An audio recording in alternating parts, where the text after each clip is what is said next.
오늘은 어떤 할아버지 한 분에 대한 얘기로 설교를 좀 시작해 보도록 하겠습니다. 잠깐 한번 보여주시겠어요? 네. 여러분, 이렇게 말씀드리는 건 조금 조심스러운데요. 할아버지가 참 인자해 보이시기는 하는데, 옷차림이나 컵밥을 들고 있는 거나, 할아버지가 부자는 아닌 것 같아요. 예. 보여주는 모습만 보고 사람을 평가하면 안 되는데, 솔직히 그래 보이는 것도 사실이에요. 예. 저 할아버지는요, 원래는 집안이 신촌에서 둘째가라고 서러울 정도로 부자 집안이었다 그럽니다. 그 얼마나 부자길래 신촌에서 둘째가라고 서럽냐? 여러분, 현대백화점 있는 그 신촌 로타리 있잖아요. 그 땅의 3분의 1이 다 이 집안 땅이었대요. 그래서 저 할아버지가 20대에 아버지가 물려주신 신촌역 앞에 건물이 있는데 거기 1층에다 큰 서점을 차렸답니다. 28살에는요 경기도 화성에 있는 화도중학교를 인수해서 28살짜리가 교장 선생님을 했대요. 또 뭐 돈만 많은 건 아니에요. 공부도 잘했어요. 이분이 서울대 토목공학과를 나왔다 그럽니다.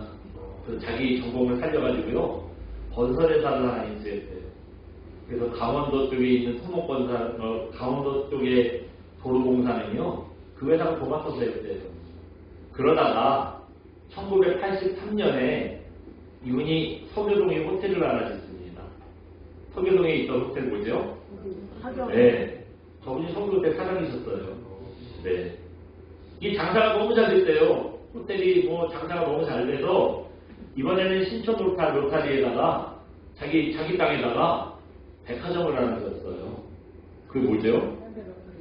아니, 현대백화점은 아니고 크리스탈 백화점. 크리스탈 백화점을 지었어요. 근데 그때까지는 정말 잘 나갔는데요. 크리스탈 백화점을 짓고 나서 이분의 인생이 꼬꾸라지기 시작했다는 거예요. 백화점은 번듯하게 전왔는데 이게 분양도 안 되고 장사도 안 되고. 네, 여러분 그 크리스탈 백화점 뭐 이쪽에서 사시는 분들 아시잖아요. 장사가 영웅이 시켜지가 않았어요. 1년에 50억씩 적자를 봤대요. 그러니까 이거 몇 년 그렇게 되니까 그 부자도 견디지 못하는 거예요. 결국 백화점이 부도가 나면서 그 잘 나가서 회사들도 줄줄이 망했더니 성교호텔이 그래서 망했대요. 그 크리스탈 백화점 때문에 망했다는 거예요. 거기다 이분이 부정수표 단속법에 위반을 해서요 감옥에 갔대요. 이분이 믿음이 좋은 분이었어요. 서울대, 공대 다닐 때 기독학생회를 만들어서요 초대 회장을 했던 분이에요. 또 젊어서부터 신앙생활 그렇게 열심히 했는데 이렇게 망했으니 참 하나님도 원망스럽고 얼마나 낙심이 크겠어요.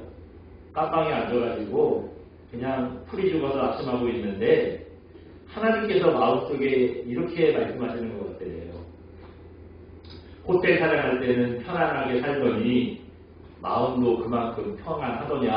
하나님께서 그렇게 물으시는 것 같다는 거예요. 생각해보니까 돈은 많아서 정말 편안하게 살았는데요 한 번도 마음이 평안한 적은 없더라는 거예요. 내가 인생을 잘못 살았구나. 그때부터 하나님 앞에 후회가 밀려오는데 그 날마다 나 같은 죄인 살리신 주 그 눈물로 찬양하고 회개하고 했다는 거예요. 얼마나 찬양을 부수게 부르는지요. 이분이 찬양을 불렀다 하면은 옆방의 죄수들까지 자기들도 마음이 짠해가지고 회개의 눈물을 흘리고 그런 정도였다는 거예요. 다행히 이분이 3개월 만에 5방으로 나옵니다. 근데 이렇게 은혜를 받았으니까 예전처럼 막 보내주니 이렇게 살 수는 없잖아요. 그래서 이제는 돈 벌고 편안함을 위해서가 아니라 하나님을 위해서 살기로 인생의 방향이 바뀝니다. 목요일 서울대에 가서요 모방전도 엄청 열심히 했대요. 또 교수들 모아놓고 교수기도회도 만들었대요. 또 서울대 강당에서 이분이 전도집회도 했대요. 그리고 뭐 그 신입생들 올 때마다 기독인들 모여라 해가지고 예수 믿는 사람들 모여라 해서 기독인 오리엔테이션도 주도하고요. 이분이 이러다가 목사 안수를 받았어요. 이화여대 앞에다가 참좋은교회라고 교회를 개척해서요 목회 열심히 하시다가 지금은 연세가 많아가지고 돌아가셨어요. 네, 연세가 많이 돌아가셨을 때입니다. 이런 자기의 신앙의 여정을 저분이 책을 한 권 내셨었어요. 예전 책인데 한번 잠깐 보여주시겠어요? 네. 제목이 뭐래요? 편리하더니 평안하더니. 이종용 목사님이라는 분입니다. 네.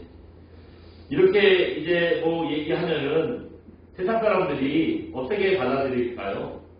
그게 뭐 좋냐? 하나님 만났으면 꼬꾸라지 사업이 다시 일어나고 뭐 다 회복돼야 좋은 거지. 뭐 사업도 다 접어버리고 목사 돼가지고 이분이 그렇게 열심히 했는데요. 제가 그래서 교회가 좀 퍼져나 봤더니 교회는 뭐 우리 교회나 뭐 준비 없더라고요. 예. 그러니 사람들이 그거 볼 때 그렇게 떡떡거리고 잘 사는 사람이 그 많은 재산 다 날리고 그 유명한 건물들 다 날리고 겨우 그렇게 지하실에서 그 교회하고 목사 된 게 그 고생하는 게 뭐 좋은 일이냐. 세상 사람들은 그렇게 얘기하겠죠. 네.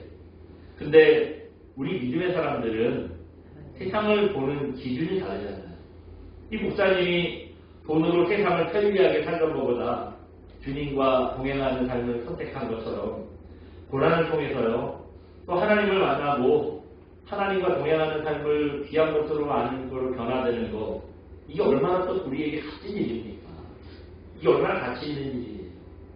근데 가만히 보니까 하나님께서 우리를 성숙하게 만드시는 과정이 바로 이렇더라고요. 한번 잠깐 보여주시겠어요? 네. 저게 지금 뱅글뱅글 돌아요. 뭐가 먼저 시작이라고 얘기하기는 어렵지만 그래도 모든 일에는 고난이 먼저 오잖아요. 근데 고난이 오는데 하나님께서는 고난만 주시진 않더라고요. 고난이 있으면 또 회복의 시간을 주세요. 또 고난당하고 회복되고 이런 과정을 통해서 그 다음에 위에 뭐가 있죠? 성숙. 우리를 성숙하게 만들어주시는 거예요.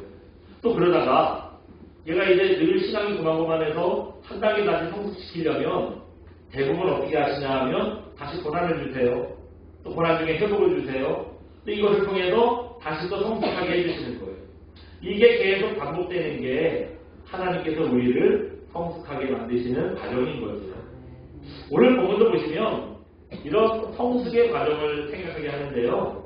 뭐 오늘 본문 여러분 읽어보셔서 알겠지만 사실은 조금 인정사정 없고 좀 쌀벌한 얘기예요. 다 무너뜨리고 죽여버리고 뭐 다 찾아낼 것이고 이런 얘기예요. 근데 이제 좀 구체적으로 말씀드리면 성전이 무너지는 고난을 통해서 유다를 다시 회복시키겠다고 약속하시고요. 또 유다를 회복시킬 뿐만 아니라 믿음까지 성숙하게 만들어주신다는 약속의 말씀이 바로 오늘 본문입니다. 선지자 아모스가요. 하나님께서 환상을 쭉 몇 가지 보여주셨는데 오늘은 마지막 환상이에요. 오늘 우리가 읽은 말씀은 9장이죠. 아모스는 9장까지밖에 없어요. 그래서 이제 마지막 환상인데 5번째 환상입니다. 그 환상이 뭐냐면 제단의 기둥이 무너지는 환상이에요. 우리 1절 말씀 한번 읽어볼까요? 오늘 보면 1절 같이 봅니다. 시작. 내가 보니 주께서 제단 곁에 서서 이르시되 기둥머리를 쳐서 물지랑이 움직이게 하며 그것으로 부서져서 우리의 머리에 떨어지게 하라. 내가 그 남은 자를 칼로 죽이리니 그 중에서 한 사람도 도망하지 못하며 그 중에서 한 사람도 피하지 못하리라. 아멘. 뒷얘기는 무시무시한 얘기니까 잠깐 적어두고요. 앞에 얘기를 먼저 보면은 제단 기둥이 무너지는 바람에 문지방이 움직이게 하고 이거 탁탁 무너지게 만드시겠대요. 근데 여러분 제단은 어디 있는 거냐 하면 성전 안에 있는 겁니다. 성전 안에 있는 거예요. 그래서 성전 안에 있는 제단의 기둥이 막 흔들흔들해가지고 문지방이 흔들리면서 이러면 이거 제단이 무너진다고 했지만 그런 상황이 되면은 뭐까지 다 무너져요? 성전까지 다 무너지는 거예요. 근데 그 일을 성전이 무너진다는 얘기인데 이거 누가 했느냐 하는 거예요. 누가 이걸 만들었느냐. 1절 다시 한번 보시면 내가 보니 이제 아모스가 하나님께서 보여주는 환상을 본 거예요. 누가 제단 곁에 서 있대요? 주께서 제단 곁에 서 있는 것만 아니라 그 기둥을 흔들리게 만들고 물지방을 흔들어가지고 다 무너뜨리겠다는 거예요. 네, 여러분 이게 성전이 무너지는 것만은 보통 일이 아닌데 이 성전 무너뜨리는 일을 이방 사람도 아니고 누가 하신대요? 하나님께서 하나님의 성전을 무너뜨리신대요. 네? 여러분 이게 얼마나 충격적인 일입니까?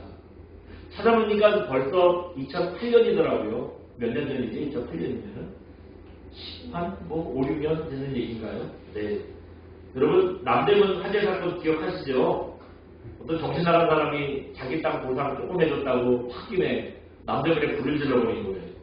좀 구체적으로 제가 찾아봤더니 저녁 8시 40분에 화재가 시작됐대요. 이게 한 5시간 정도 타가지고 이제 남대문이 완전히 다 허물어져 버린 겁니다. 그때 여러분 그게 얼마나 대단한 일인지 남대문에 막 불타고 있는 장면을 TV를 중계했잖아요.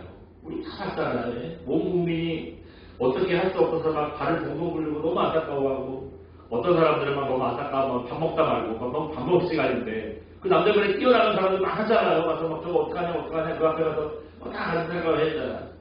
그러다가 새벽 1시쯤 2층이 내려왔더라고요. 새벽 1시쯤 되니까 2층이 내려왔어요. 여러분 TV로 그 장면을 다 보셨잖아요. 그때 뭐라고 표현할까요? 그 남대문은 우리나라의 국보 1호잖아요. 우리나라의 상징이고 우리나라를 대표하는 건데 그런 남대문이 다 타가지고 그냥 주저앉는 모습을 보니까 마치 우리나라가 주저앉는 것 같고 참 절망적이고 눈물이 나고 막 그랬잖아요. 오늘 본문에서는 다행히 이게 환상이었거든요. 환상이었지만 성전의 기둥이 무너지면서 성전 전체가 그렇게 확 내려앉는 모습을 볼 때 그 아모스 심정이 어땠을까요? 아마 우리가 남대문이 무너지면서 정말 안타까워하고 그런 마음이었을 겁니다. 그렇다면 여러분 이거 누가 무너뜨린 거라 그랬죠? 하나님이 무너뜨린 거라 그랬죠. 이방인이 그 성전을 무너뜨리는 것도 아니고 하나님께서 왜 하나님의 성전을 무너뜨리셨을까요? 네.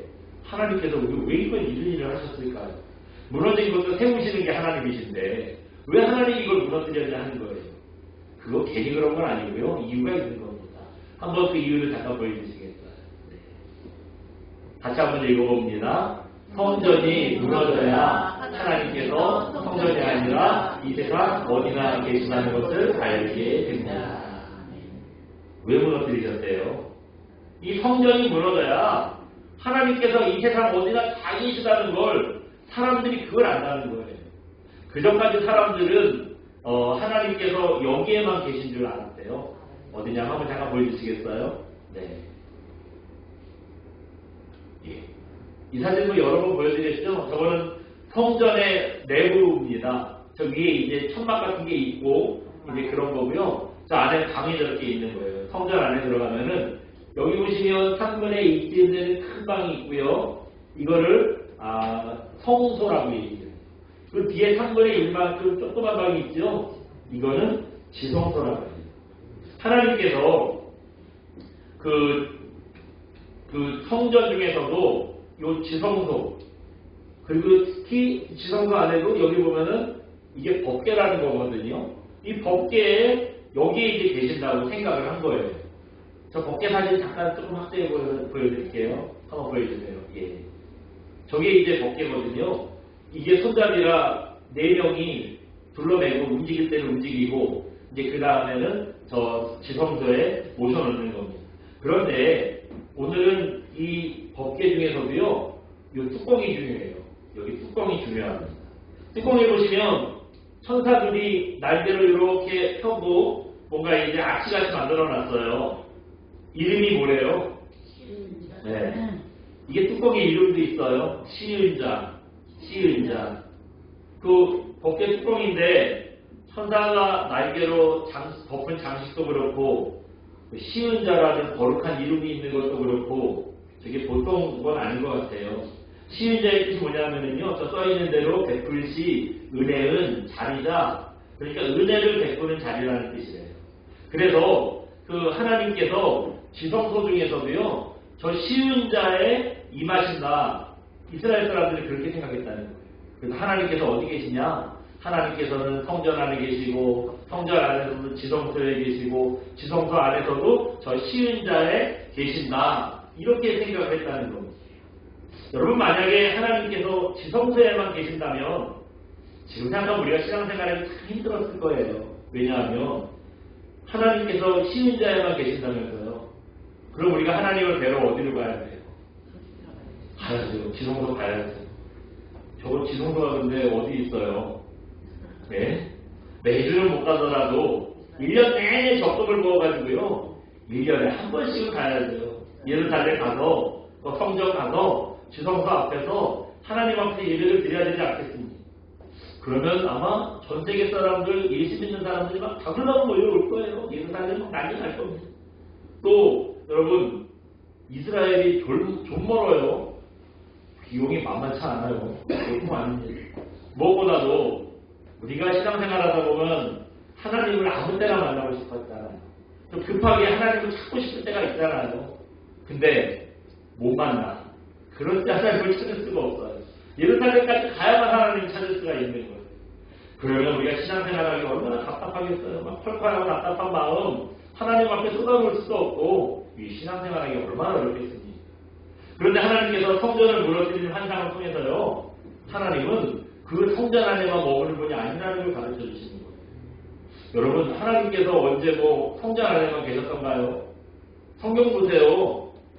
성전이 지어지기 전에는 하나님께서 성전에만 계신다고 말씀하신 적이 한 번도 없었어요. 아브라함을 한번 보세요. 아브라함이 여기저기 뭐 가나안에 정착하기 전까지 왔다 갔다 많이 했잖아요. 어디를 가든지 하나님께서 늘 함께 계셨어요. 이스라엘이 그 애국을 탈출한 다음에 40년 동안 광야 생활을 했는데 그 40년 동안 여기저기 떠돌아다닐 때에도 하나님 늘 함께 하셨잖아요. 언제나 함께 하셨어요. 그때도 성막이 있었어요. 근데 하나님께서 성막에만 계시지 않았잖아요. 어디나 다 쫓아다니며 함께 하셨습니다. 하나님은 원래 성전에만 갇혀 계시는 분이 아니세요. 이 세상 어디에나 계시는 분이셨던 거예요. 근데 이스라엘 사람들은요, 언젠가부터 하나님은 저 성전 안에만 계시는 분이야 라고 생각을 했다는 거예요. 여러분 이러면 하나님께서 성전 안에만 계시면 그 하나님께 어디서만 잘하면 되죠? 그렇죠. 성전에서만 하나님 계신 앞에서만 잘하면 되잖아요. 그리고 딴 데까지 나와서는 이제 뭐 아무 짓이나 해도 되는 거예요. 당시 이스라엘 사람들이 딱 그렇게 살았어요. 그 사람들이 그렇게 살았습니다. 이 아모스서가 기록될 때에 유다의 왕은요, 여로보암 2세라는 왕이 있어요. 이 왕이 굉장히 나라를 잘 다스렸습니다. 이스라엘 역사에서 제일 강하고 훌륭했던 시대가 다윗과 솔로몬 시대라고 그래요. 그 다윗과 솔로몬 시대 때 나라가 제일 부자였고요. 나라도 제일 안정됐고요. 또 얼마나 강한지 딴 나라들이 쉽게 쳐들어오지 못할 정도로 그렇게 또 강했고요. 또 뭐 영토도 제일 넓었다고 그래요. 근데 이 여로보암 2세 때가 다윗과 솔로몬 시대 같은 영광이 있었다는 거예요. 나라도 부강하고 뭐 그 다음에 나라도 정치가 안정되고 그 다음에 뭐 군사력이 강해서 이 주변의 나라들이 쉽게 쳐들어오지 못하고 뭐 그러다 보니 영토도 제일 넓고요. 아무튼 황금기였다는 거예요.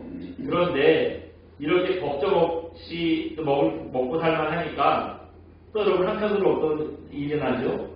딴스타이기가 딱 좋은 거예요. 내가 이렇게 편안하고 원래 우리는 어렵고 힘들어야 하나님을 찾잖아요. 이거 걱정거리가 없고 살만하니까 하나님을 안 찾고 한눈을 파는 겁니다. 성전에 가서는 하나님 앞에서만 잘하는 척하는 거예요. 그리고 이제 성전에 나와서는 우상으로 숭배하고 방탕하게 살고 뭐 부정부패가 만연하고 왕만 그런 게 아니라 온 국민이 온 백성이 다 그렇게 살았습니다. 그래서 하나님께서 직접 그 성전을 부셔버린 거예요. 그리고 내가 성전 안에만 있지 않아. 내가 여기에도 있고 저기에도 있고 니네가 우상 숭배하고 죄악을 저지를 때 내가 다 보고 있어. 내가 다 알고 있어. 이걸 가르쳐 주시는 겁니다. 이렇게 하나님께서 어디에나 계시고 어디서나 우리를 보고 계신다고 할 때 여러분 죄질 때 이런 얘기 들으면 얼마나 뜨끔하겠어요. 네? 다른 때 우리가 하나님 잘 지킬 때 이런 얘기 들으면 마음이 편안할 텐데 우리가 죄짓고 딴짓할 때 이런 얘기를 들으면 얼마나 뜨끔하겠습니까? 2절 한번 읽어볼까요? 오늘 보면 2절 한번 봅니다. 시작. 그들이 타고 수월로 들어갈지라도 내 손이 거기에서 붙잡아 낼 것이요 하늘로 올라갈지라도 내가 거기에서 붙잡아 내릴 것이며. 이렇게 하나님이 사람들이 그 하나님께서 보고 계시다는 거 아니까 도망가고 싶겠죠. 그래서 사람들이요 하나님을 피해가지고 수월로 들어가도 하나님께서 붙잡아 오실 거래요. 어딜 가도 붙잡아 오실 거래요. 하늘로 올라가도 쫓아가서 하나님께서 붙잡아 내리실 거래요. 3절 4절과 비슷한 얘기예요. 그런 의미예요. 이렇게 하나님께서 어디에나 계시면 사람들이 뭐 어디 있든지 잡아오고 내가 한 짓 다 보고 계시고 그러면 참 사람들이 하나님 눈치가 얼마나 많이 보이겠어요. 네. 반면에 신실하게 사는 사람들이 이런 말 들으면 어떨까요? 하나님께서 다 보고 계시다는 얘기를 들으면 얼마나 든든하겠어요. 얼마나 든든하겠습니까? 성경에 그런 표현이 있잖아요. 하나님께서 불꽃 같은 눈동자로 우리를 감찰하신다. 그런 표현이 있잖아요. 그냥 멍하게 보는 것도 아니고 이글이글 불타는 불꽃 같은 눈동자로 한 번도 한눈 팔지 않고 보고 계신다니. 여러분 우리가 어려움 당할 때 하나님께서 가만히 계시겠어요? 얼른 쫓아가서 돌아오실 거 아니에요. 이런 하나님이니 우리를 보고 계시다는 말이 얼마나 든든합니까? 얼마나 위로가 되겠어요? 아모스가 본 이 환상, 성전이 무너지면서 하나님 어디에나 계신, 어디서나 만날 수 있고 어디서나 우리 보고 계시다는 거, 이 사실을 이스라엘 사람들이 알게 됐을 때 그전까지 이스라엘 사람들은 하나님 저 성전 안에만 계시다고 생각했잖아요. 근데 이제 성전이 무너지면 하나님 어디나 다 계시다는 거 알게 됐을 때 이스라엘 사람들이 과연 든든했을까요? 두려웠을까요? 네. 성전이 무너지는 고난을 당했지만 그것 때문에 이스라엘 백성들은요 이제 하나님을 제대로 알게 된 거예요. 하나님께서 어디나 계시다는 걸 알게 됐습니다. 그리고 어디서나 우리를 보고 계신 하나님 앞에 부끄럽지 않기 위해서요 자기 신앙을 가졌는 거예요. 성숙되는 겁니다. 어떤 목사님이 골프를 엄청 좋아하는 목사님이 있었대요. 얼마나 골프를 좋아했냐 하면 주일날인데 골프를 너무 치고 싶어서요 그 교회를 땡땡이를 쳤대요. 뭐라 그러냐, 몸이 너무 아프다고 얘기하고요 부목사한테 예배를 맡기고 골프를 치러 갔대요. 근데 공교롭게도 자기네 교회 집사님이 골프장에 들어가는 목사님을 봤대요. 목사님 차네? 그리고 봤더니 못해 거기 들어가는 거예요. 네. 여러분 그렇게 주의를 거룩하게 지키라고 가르쳐놓고 자기는 예배도 빠지고 골프를 치고 있으니 얼마나 황당해요. 마음 같아서는 당장 교회에 알리고 난리를 칠까 했는데 그래서 주의 종인데 내가 그러면 안 되지 그랬대요. 그래서 하나님도 보고 계셨을 테니까 하나님께서 심판해 주시겠지 생각했답니다. 그리고 이제 그럼 하나님께서 어떻게 심판하실까 궁금해서요 한번 쫓아가 봤대요. 어떻게 됐을까요?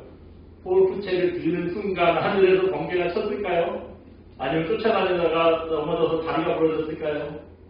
아무 일도 일어나지 않았어요. 아무 일도 일어나지 않고 오히려 홀인원을 쳤답니다. 제가 골프는 못 쳐도요 홀인원이 얼마나 좋은 건지는 알아요. 집사님 화가 나는 거예요. 아니 하나님 이러실 수 있으니까 하나님의 종이라고 편드시는 거예요. 주일도 빠졌는데 홀인원이 웬 말이에요. 막 하나님한테 막 흔들렸다는. 근데 하나님께서 이렇게 대답하시더래요. 뭐 집사야 너무 화내지 마. 저 목사한테는 그게 저주야. 그러더래요. 홀인원 했다고 엄청 자랑하고 싶은데 주일날 교회 빠지고 내가 골프 치러 가서 홀인원 했다고 어디 가서 얘기하겠냐는 거예요. 이거 또 보면 못하겠다. 마음을 주고 얼마나 답답하겠냐 그렇게 얘기했다는 거예요. 여러분 하나님께서 나를 보고 계시다는 게 눈치가 보이세요. 든든하세요. 네. 하나님께서 날 지켜보고 계시다는 게 눈치 보이고 부담되는 일이 되지 마시고 꼭 하나님께서 우리의 산성이시고 방패시고 또 든든하신 하나님 되시기를 주님의 이름으로 축원드립니다. 그래서 어디나 계시는 하나님 앞에 우리 부끄럽지 않은 인생 되시기를 또 주님의 이름으로 다시 한번 축원드립니다. 우리 시간 함께 찬양하고 기도하겠습니다. 주의 신을 내가 떠나 우리 함께 찬양하고 기도합니다.